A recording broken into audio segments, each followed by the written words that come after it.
ngàn xưa vọng lại mẹ âm thầm đứng ngóng dòng xa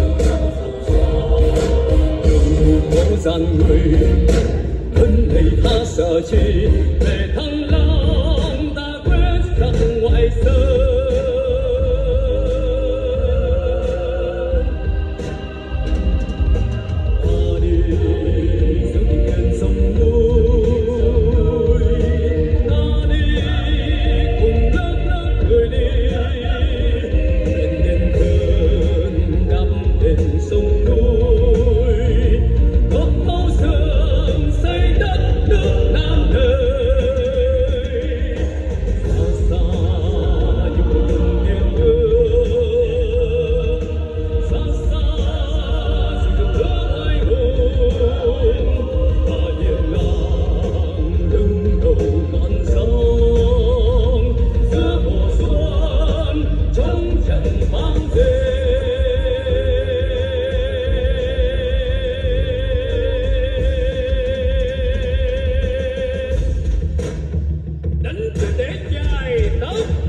Đánh cho để đen răng, đánh cho nó chức lưng bất phản, đánh cho nó biến giáp bất hoàng, đánh cho sự chi đa quốc anh hùng thi hữu chủ.